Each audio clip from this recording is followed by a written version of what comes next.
Hello, I'm John Rossi, a touring drummer with the love of all things animal.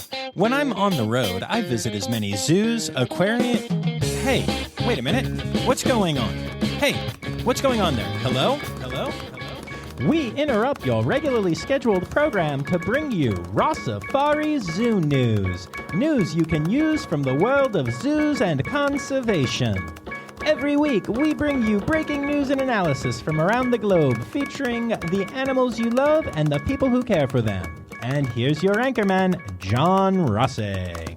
Hello, hello, hello, and welcome back to Rossifari Zoo News, your look at everything going on in the world of zoos, aquariums, conservation, and general animal weirdness. Y'all, welcome to Season 5 of Rossifari Zoo News, and we are kicking it off with a bang. But before we get to why this is such an exciting episode, I do want to start off the season by reminding everyone what exactly is going on here. If we have any new listeners coming in at the top of the season, this is Rossifari Zoo News, and it is a crowd-sourced zoo news program where you can tag me in zoo news-worthy stories at Rossifari on the socials, at Rossifari Pod on the TikTok machine, or email them to me, rossifaripod@gmail.com, and I'll give you credit and say your name at the end of the episode, whether I use the story or not, which is a pretty sweet deal for, people who like hearing their names and, I guess, narcissists. Okay, probably shouldn't insult the people who help me build this podcast every week. But it's always a good time, and a lot of times these episodes are just me talking. But that is not the case this week, as we are going to have a very special guest from a very special facility on to share a very special story in just a little bit here. But before we get to that, I do always take a moment at the top here to update everyone on what's going on in my life.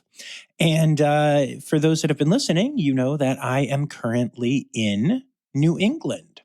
And I spent the last 2 days actually at facilities doing stuff for the podcast. I've mentioned some of this on the socials, but in case you didn't see, I spent all of Wednesday with the team at New England Aquarium's Sea Turtle Hospital, which is not actually at the aquarium. It is in Quincy, Mass, as I'm told you have to say it. And it was an amazing experience. I got to go and see the hospital. I got to interview the director there for the podcast. I got to see them tagging a turtle and trying this new technique that they're using for turtle tagging, which is very exciting. And then I got to head out to Cape Cod and watch a sea turtle release, something that I have dreamed of seeing live since I was a little kid. It did not disappoint, y'all, and you'll hear more about that in my episode. But I was an emotional boy. What can I say? It was amazing. And then I'm recording this intro, at least, on Thursday, and I spent the day at Roger Williams Park Zoo, not actually doing anything with the zoo, but hanging out with the NEI bird team. If you've been listening for a while, you know that NEI, Natural Encounters, Inc., run by Steve Martin, the incredibly amazing trainer, has a bird show at Roger Williams Park Zoo. And it is awesome and wonderful, and highly recommend checking it out. And the team from last year that is back this year kind of stepped up into leadership positions. And the person who was leading it last year is off on different adventures. So we did an interview all about that. And it's a really good time. Can't wait to share that one with y'all as well. But of course, while I was at the zoo, I did run into multiple friends at the zoo there and got to see some cool animals. And I'll share some of those details as well, because I actually met two new keepers, not new keepers, but new to me keepers that were so amazing. I instantly was like, I need to have y'all on the podcast, which is why tomorrow I'm going to start my day back in Quincy, where I'm going to be going to a different cool thing that New England Aquarium does off-site there, and I'm gonna leave the details for the episode, but it's very cool.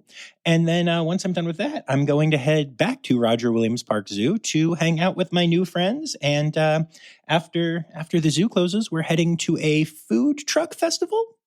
And then I'm going to interview them. So lots of fun stuff, lots of cool stuff. And I'm just excited about all of these little adventures. And of course, then after that, I will actually head up to Maine to play a couple of shows before heading to New Hampshire for another show. And then back to Massachusetts for one more very exciting interview before heading back to home and the real world. So that is my life in a nutshell, and it's a good nutshell, y'all. I'm very pleased. I've been spending time with tree kangaroos and binturongs and sea turtles and red pandas, and hey, that's my logo. And got some bird time in there, and amazing people, amazing animals, and of course, amazing coffee. Oh, and scones. Oh, the scones. Ooh, so good. All right, I've digressed enough. That's everything I have to say. So let's get to it.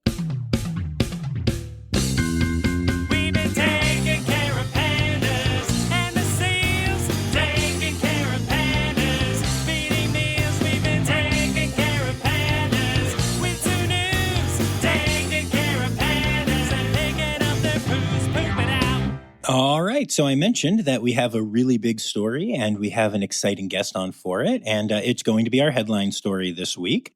So I'd officially like to welcome Paige Hale to the podcast. Paige is the senior manager of communications at the Georgia Aquarium. And I've gotten to know Paige over the last 2 years at the AZA conferences in Baltimore and Columbus because she honestly presents at multiple panels about PR and such. And I've learned a ton from her. And I've also had the chance to hang out socially. And it's always a good time. Paige is a lot of fun and very chill. And I'm excited to call her a friend and even more excited to have her on the podcast to talk about this absolutely incredible undertaking the Georgia Aquarium has done that she's been a huge part of. Hello, how are you? Good. How are you doing? Good. Good. It's nice to see you not at the conference. Exactly, yes. But I'm sure we will see each other in Calgary if you're going. Absolutely. I will be there and I am looking forward to it. Wonderful. Yeah. Yes, me too. So see you there. Very good. Awesome. Is there any place you want me to start? The beginning? The very beginning. Yes. Okay. Yeah, absolutely. Cool. So it's a little complicated because this is a multi-year project that we've been working on. So this didn't happen overnight is what I should say. So several years ago, probably about 6 or 7 years ago, we took in some confiscated freshwater rays. And at that time, I started working with U.S. Fish and Wildlife because, as you know, when you take in a confiscation, that is, you have to go through the federal government. These animals are brought in through ports of entry. There's different case-by-case scenarios why an animal is confiscated. That's very nuanced. But when that happens, Fish and Wildlife needs to find a place for those animals to go if they're being confiscated. And more often than not, it is zoos and aquariums that take those animals. So that's where we came in this particular scenario. So I started that relationship with them, and great. We talked about these freshwater rays.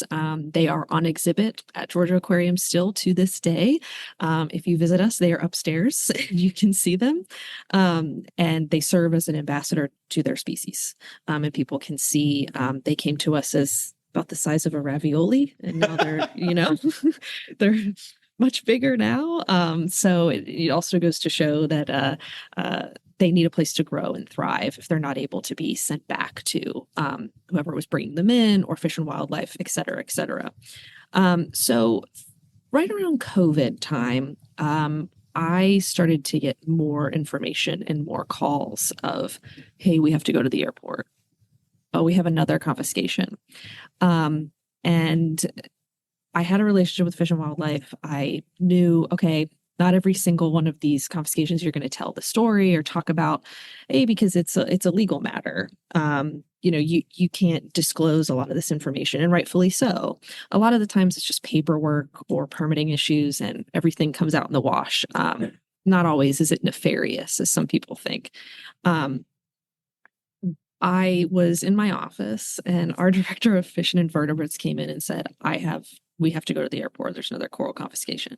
And there was like 2 or 3 within a week time span. And I looked at her and I was like, I'm getting a vibe.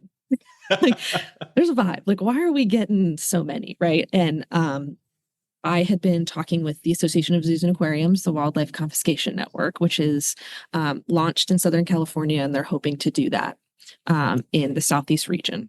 I had been talking to them, and they gave me the data that suggests that we're seeing more coral confiscations at an alarming rate. So we were kind of on the receiving end of those things that come in basically through the Atlanta airport. We have taken in since 2010, since we started tracking confiscations, we've taken in close to 1,000 animals that have been confiscated at the Atlanta airport, Miami, different ports of entry. Of those close to 1,000 animals, more than half of them are corals. And then out of those animals, about 300 of them still reside at Georgia Aquarium, whether that's a fish, an invertebrate, a ray, or coral. So we wanted to answer the call the best that we could, and that's what we continue to do. So we're working with Fish and Wildlife and AZA on setting up this Southeast region for the Wildlife Confiscations Network. And we hosted the meeting here in Atlanta, and that's how NBC News and the New York Times came about. So we gave them access to our behind the scenes quarantine area where we typically would keep animals that need quarantine or they were going on exhibit, things like that. Due to the number of confiscations we've had to take, we've totally turned that into a coral area.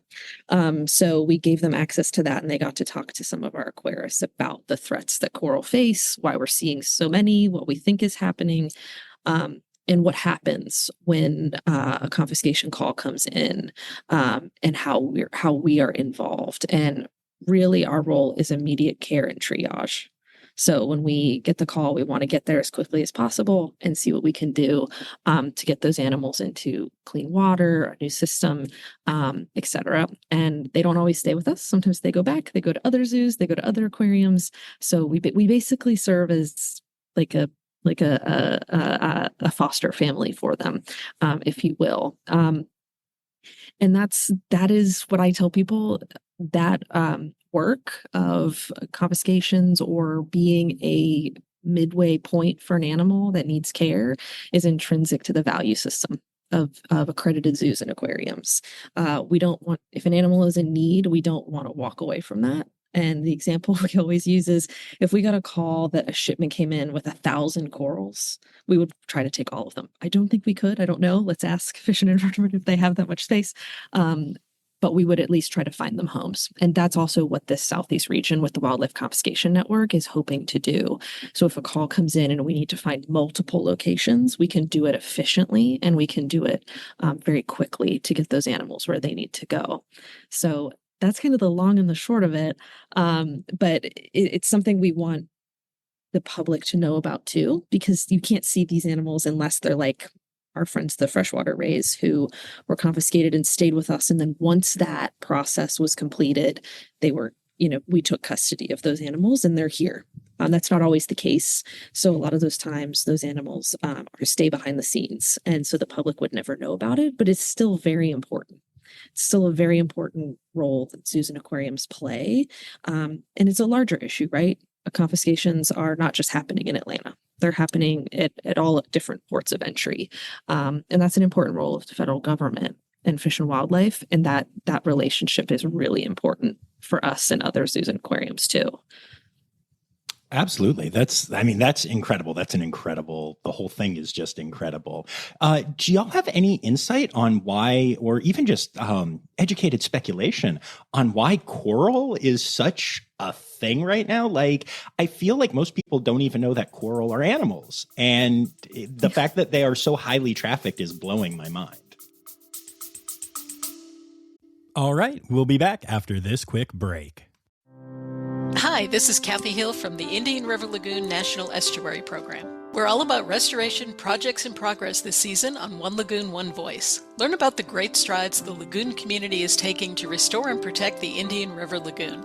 Each week, we dive deep into discussions with scientists, resource managers, and nonprofit leaders to explore lagoon issues and solutions. From oyster reefs to clam restoration, algae blooms to muck, You'll learn all about the projects we're tackling to bring the Indian River Lagoon back to health. Click the link in the show notes to follow One Lagoon, One Voice, learn about the IRL Council, and explore our unique lagoon.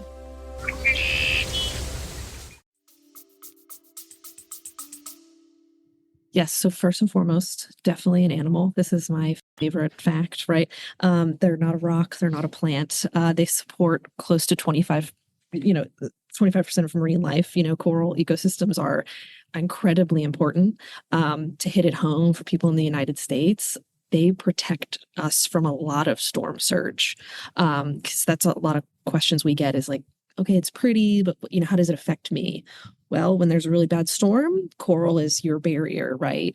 And there's a lot of different threats to coral in the ocean, bleaching, rising ocean temperatures, pollution, things like that. We, along with Fish and Wildlife and AZA, we think through some of that data, it's mostly aquarium hobbyists and things being bought not through the right route.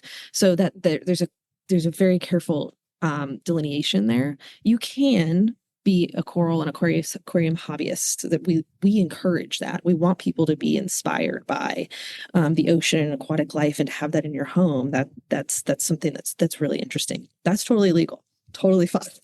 But sometimes things are brought in that are not supposed to be. You might be getting it from a place that's not reputable, and that it was an outgrowth probably of COVID. And people being at home, and then you don't quite know what you're getting off the internet. So it's buying things from reputable suppliers and things like that. And to my point earlier, it's not necessarily nefarious. Sometimes it's just a permitting issue, or there's one too many, or things like that. So it's very nuanced, and it's very case by case. But if they have to be held for a short period of time, long period of time, because of a permitting issue or anything like that, they need to be put in a triage situation. And that's where we come in, even if it's not a trafficking situation or anything like that, just a simple paperwork issue. And we take those as well, because it's still an animal in need. That's awesome. Very cool. I'm glad to know that it's not as nefarious. So much of the trafficking stuff that we talk about, I know it's hard to call it nefarious when it's like, the traditional medicinal uses and stuff, even though they've been disproven, but it still kind of comes across as, at least a lot of this is maybe accidental on the part of the person. But that also shows why education is so important. So getting into, hugely important news sources like the New York Times, CBS News, Rossifari, that's very cool. I do have one other question for you about this that's kind of shocking me, honestly. So you are, if I remember correctly, senior manager of communications at Georgia Aquarium. Is that correct? Okay, yes. Cool. Yeah. Why or how, or I think it's cool, don't get me wrong, but the fact that you were the person who was like in touch with Fish and Wildlife and like handling a lot of this seems surprising to me in a cool way, in a good way. But like, what is your role and how do you get to be so involved with this side of things as opposed to, approving podcasters that want to talk to you guys and stuff like that? Well, I still do that part. Oh, good. So a little bit of a unique situation. So yes, I am senior manager of communications at Georgia Aquarium. So I handle all public relations, communications, and social media for the aquarium. This, like I said earlier, came about because we got these freshwater rays, and I wanted to do a news article on them. And that's how I got in touch with Fish and Wildlife Public Affairs. And that's basically who, anytime I want to talk about a confiscation or anything like that, I go through their public affairs office. And rightfully so, to anyone listening that is in public relations at a zoo or aquarium, that's the route that we all have to go. That's not unique to me when it comes to confiscations. I took that story. It was great. Had a great time with Fish and Wildlife. It turned into a large story similar to this one. And it kind of sat there for a while. And then when I noticed the trend, along with our director of fish and invertebrates, of the number of confiscations, the storytelling wheels started to turn. And I particularly like a challenge. And I will say getting people interested, this may be a shock, getting people interested in coral is not easy. things like marine mammals and marine megafauna are much easier. So I've been at the aquarium almost 10 years, and in those 10 years, I have always wanted to do a big piece on coral. So it took me almost a decade, but we got there. Because it had turned into somewhat of a passion project, I took on, all right, I want to talk to Fish and Wildlife Public Affairs and see what we can do. And they were totally receptive. They were incredible to work with. And they gave me the information that I needed, and we followed the rules and what we could and could not say and things like that. And it turned out to be just a wonderful experience. And I also managed all of the stuff with the New York Times and the NBC News piece and things like that. So that's also where my role comes in, is managing crews and the storytelling elements, setting up the interviews, all that stuff that you don't get to see, but that's behind the scenes. But it felt bigger than me, right? It felt bigger than just Georgia Aquarium. This is something that a ton of zoos and aquariums are doing, and it's shadow work that is done that, like I said, intrinsic to the value system. We don't do it to be seen. We don't do it to be in the New York Times. And I became like a dog with a bone. I was like, we're going to get it. We're going to do it. And the only way that I was able to do that, it was with the great partnership with AZA and with Fish and Wildlife. We could not have carried all of that on our own. But it's been wonderful to hear public perception and public response to this as well. I've had colleagues, and things reach out and say, I saw the story in the New York Times or I saw the NBC News. I had no idea, it's so great. But we've also had guests tell us, oh, I've seen, XYZ. And that's been rewarding at the same time, because I never thought that it would resonate on that level, right? And my favorite part is we've had guests tell us thank you. And they say, thank you for doing that work. And I think on behalf of all zoos and aquariums that do this work, we don't do it for the thank you. We do it because it needs to be done. And that kind of made it full circle for me. I was like, all right, we've gotten the story out. We've done our work, but the work continues, because we'll continue to get those calls. We'll continue to answer those calls.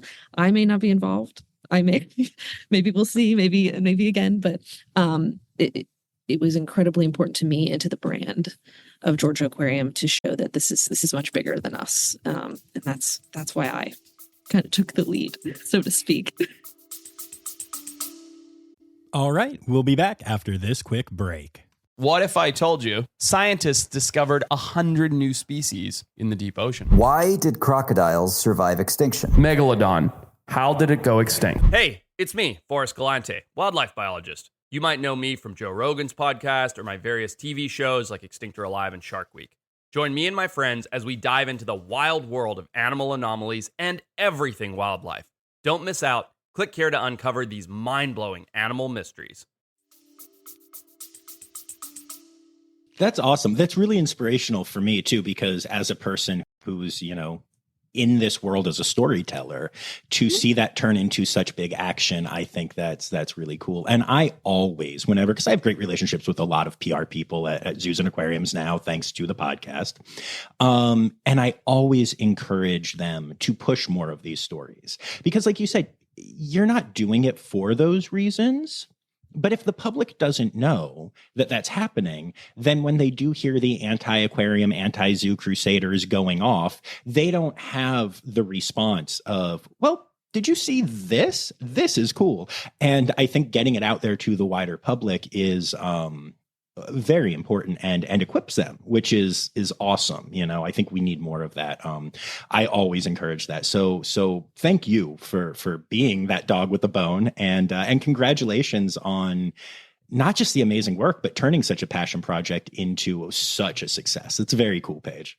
Yeah, thank you. Thank you. Yes, and we need storytellers, right? Yes. And it doesn't need to be just you and I or other PR people. We want to turn our guests into storytellers of, guess what I saw at Georgia Aquarium or at this aquarium or zoo. Those people are storytellers in themselves as well. So if we can equip people with education about things like this, or even we make a connection with guests and an animal they see here that they interact with, they'll go tell someone else, and they're a storyteller in their own right. And there's great work being done everywhere. So this is unique to us in our specific situation that's been covered, but there are so many different stories at different zoos and aquariums that I love hearing from my colleagues and hearing what they're working on or what they have up and coming. So it's been great. No complaints. Yeah, no, it has been really fun getting to share just all of those stories, as I go around the country. Like, what an absolute pleasure and treat. So yeah, that is very cool. I do have one other quick question for you. Sure. How's my buddy Tank doing? It's great. Good. Still vibing. That's all that matters. Tank, for those listening, if you don't know, is the green sea turtle at the aquarium who I am madly in love with. And yes. I can sit all day and just stare at that big window and even the little side window that he hides in sometimes. I know where to go. I know where. Yes. I've been there enough. His little man cave. Yes, that's what exactly. we call it. That little. Yes. Nice. And awesome. A girl on my team, she does a lot of our social content, and she has so much Tank footage that she needs to use. I mean, and even our fans on social request Tank. So the fan club is also doing great. That's incredible. Yes, please tell that person that you just got an official request, a media request, you can call it that, and we need some more Tank content in the next couple of days. Thank you. Yes, we can make that happen. Perfect. Awesome. Thanks for doing this. And I will see you at the conference. Wonderful. Yes. Thank you so much. Thank you so much for caring about coral and everyone listening that cares about coral. But yes, I will see you in Calgary. It'll be so much fun. Yay. Take care, Paige. Thanks. Talk to you later. Bye. Bye-bye. Paige is awesome, and that was so cool, and I love the Georgia Aquarium so much. So yeah, that was a lot of fun. But that brings us to our births for the week, and we start with another red panda birth, and one that I was so annoyed, not really, of course, but because it got announced right after I recorded last week's episode. I literally saw the post within minutes of uploading the episode, but I didn't have time to jump back in, but whatever, I digress. Our friends at the Chattanooga Zoo have a healthy male red panda cub, their first pandlet in 8 years. His mom, Saffron, is doing a great job taking care of the little one, so the staff has been mostly hands-off. The baby was named Pilatus by the pilot who donated his time and expertise to fly Saffron from her previous home to her new one in Chattanooga. I think it's really cool the zoo rewarded that by letting him name Pilatus. Very cool. And that's not the only of my faves I get to share about this week, as for the second week in a row, I get to announce a tree kangaroo Joey.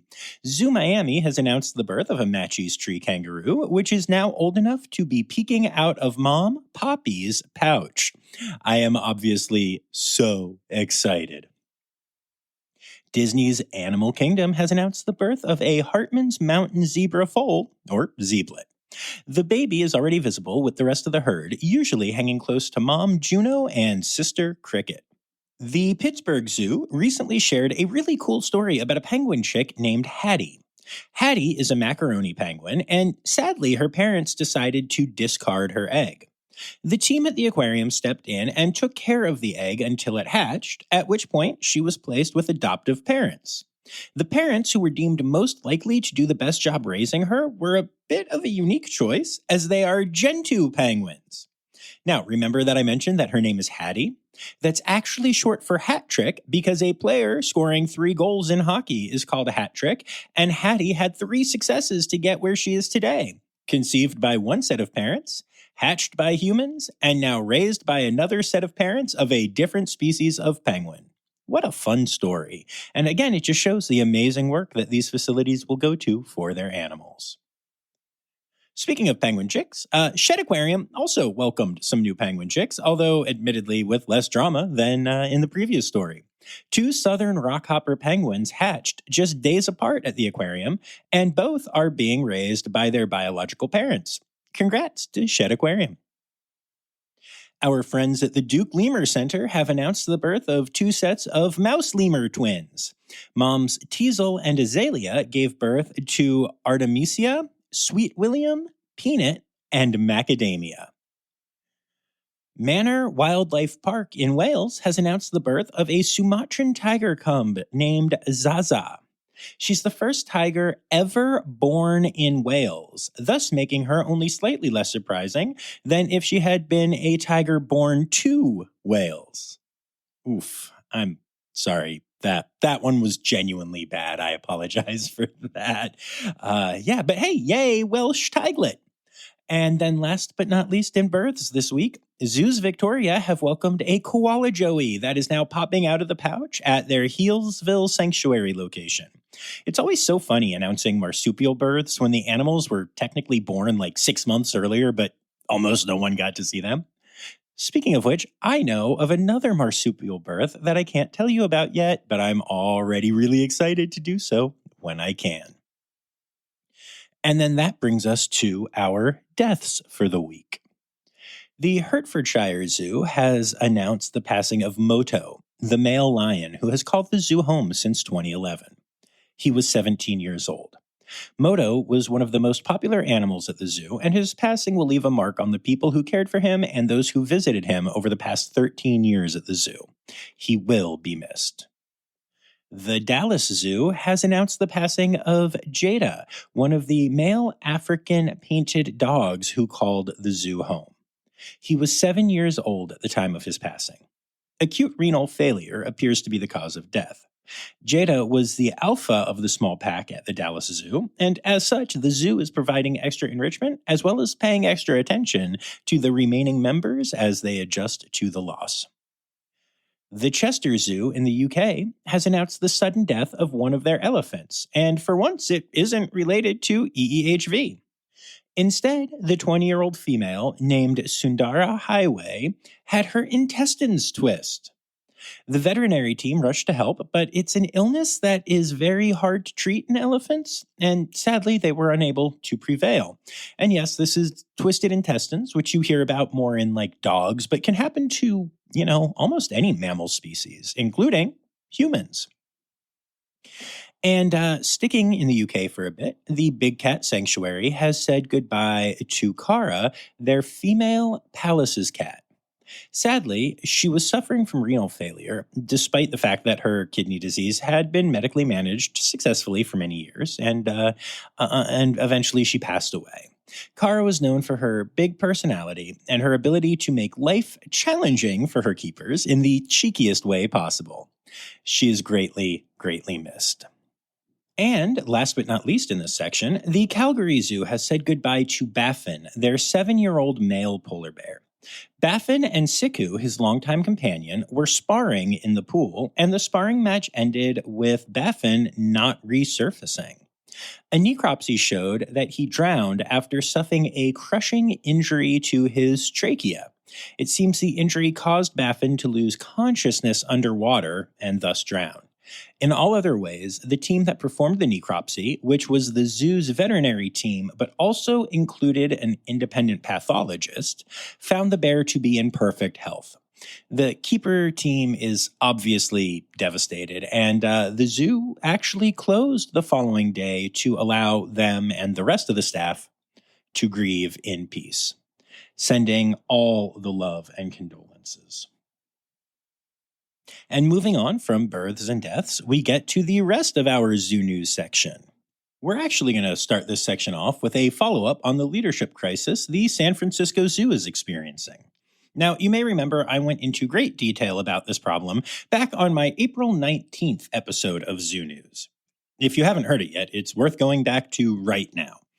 The situation with zoo director Tanya Peterson is continuing to be investigated by the San Francisco Chronicle, as well as the board of the zoo.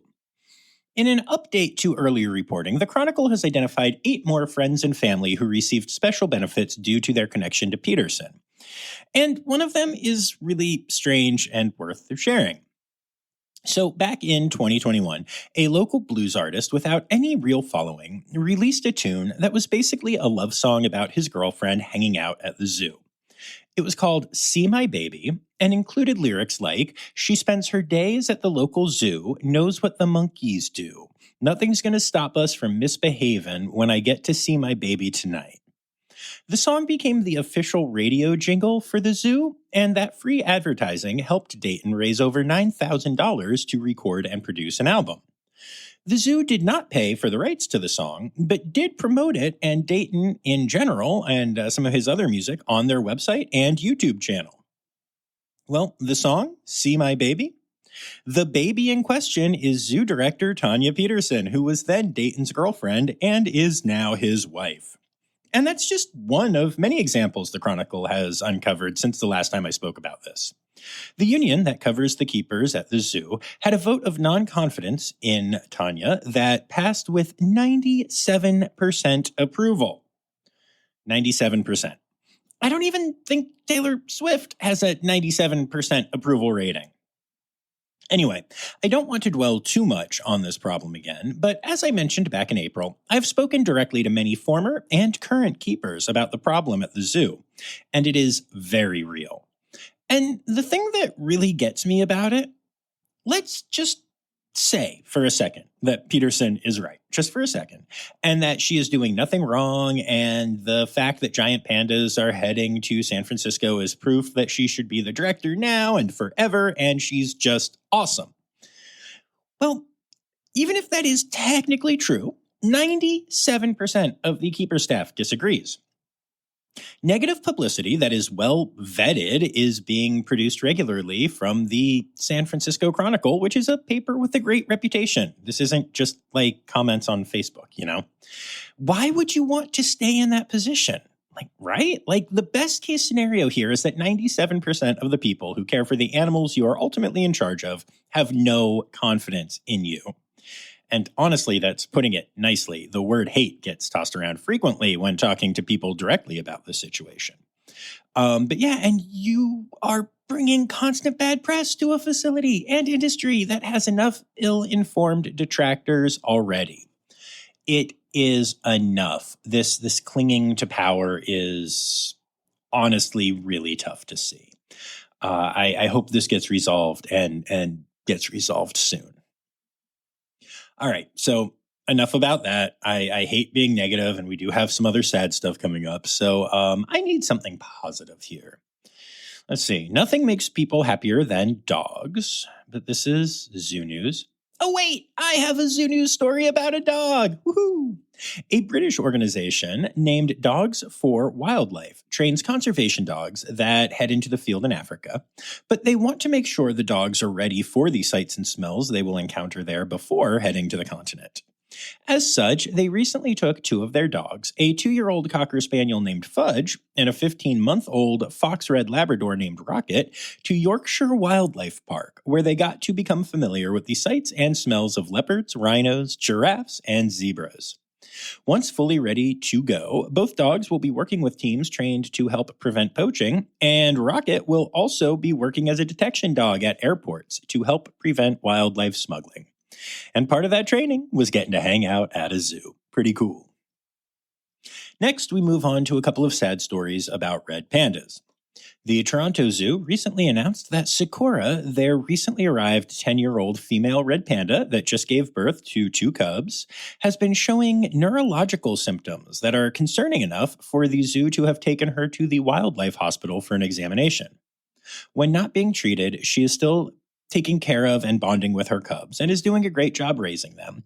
And the zoo has promised to announce more information when they have it. But it's hard to see this. I hope Sakura is okay. And going along with that story, Binder Park Zoo has announced that Tushar, the 16-year-old red panda who calls the zoo home, has been experiencing multiple health issues and is currently being cared for in the vet hospital. At 16, Tushar is very old for a red panda. In fact, he's one of the oldest in the United States. Here's hoping he gets to keep on keeping on, but if not, I'm grateful to the zoo for doing such incredible work to help him out, and for being so transparent about his health issues, so that his fans know where he is when they go trying to see him. And actually, onto the other pandas, 2 quick stories about giant pandas.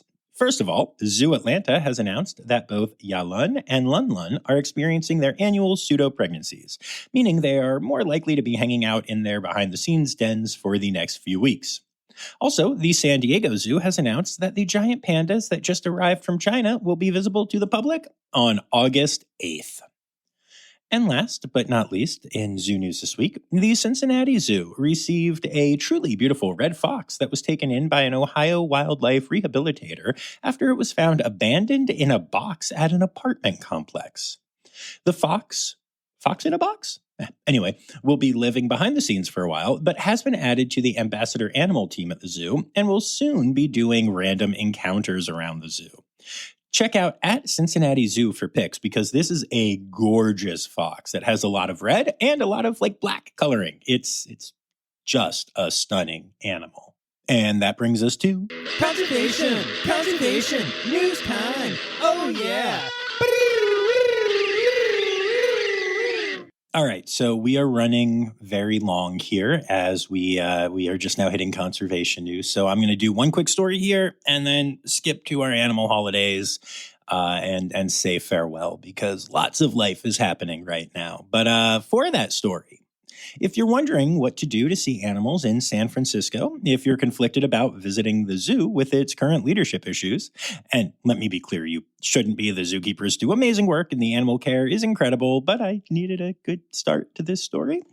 You have the opportunity to see more wildlife in the San Francisco Bay, apparently.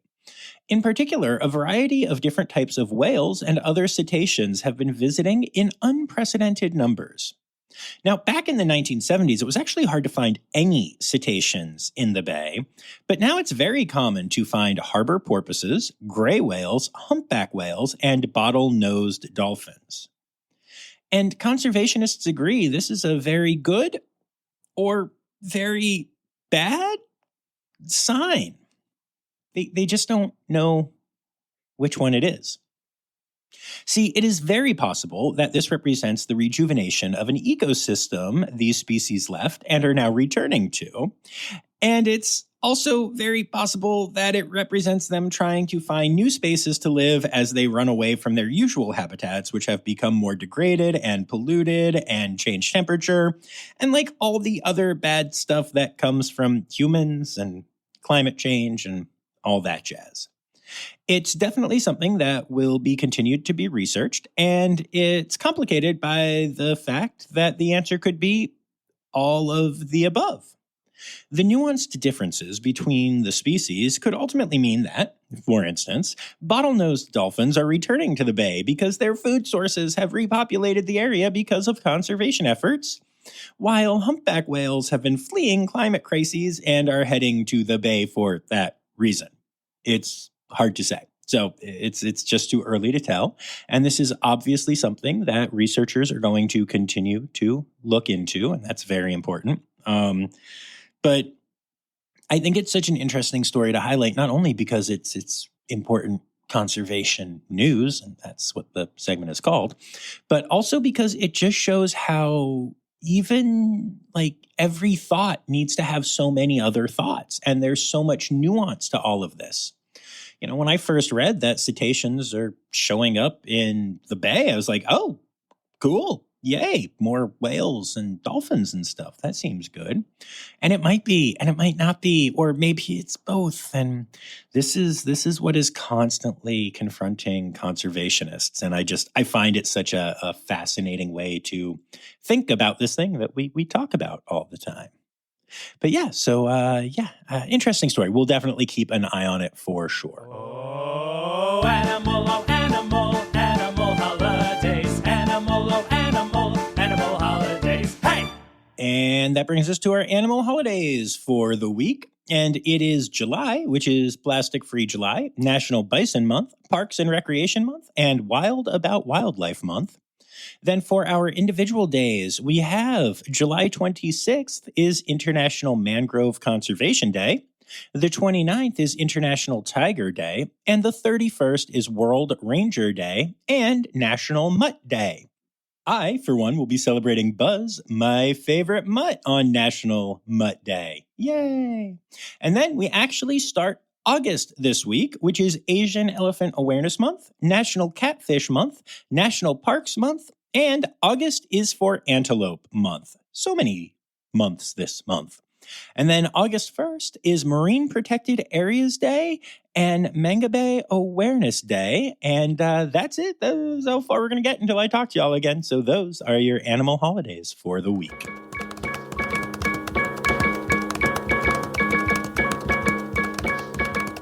All right, there you have it, folks. Another episode of Rossifari Zoo News is in the books. I would like to say thank you to all of my patrons, especially my Red Panda level patrons, Dr. Laura Schenk, Dr. Stephen Williamson, Barbara Bennett, Jenny Owens, and Kevin Williams.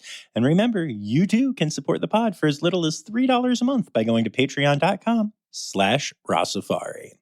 I'd also like to say thank you to everyone who contributed to the episode this week, including Anya Keene, Colleen Lenehan, Kim Cooley-Croninger, Carrie Kirkpatrick, Kevin Williams, Emily Rockbuck, Cinna Shank, Ann Yoshioka, Sam Evans, Matt Patford, Dr. Laura Shank, Andrew King, Miles Rossi, Ali Malensky, Kay Malensky, The Malenskys,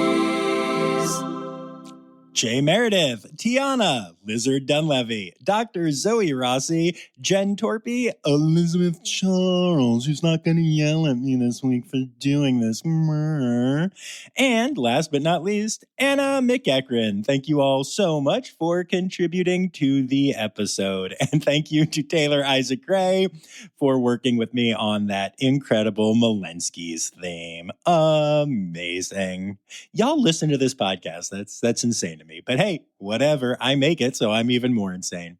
No, but seriously, thank you all so much for being here. And I'm so excited at where we're heading in season 5. This is such a great start. And yay, team. Love you all. Thank you so much. And remember, friends, the words newsy credits backwards are Steiderkuswen. The Rossifari podcast is produced, hosted, and engineered by John Rossi.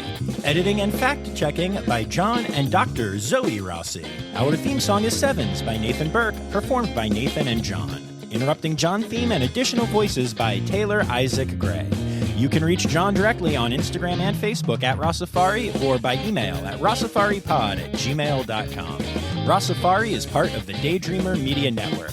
Now, stop listening to me and go visit a zoo.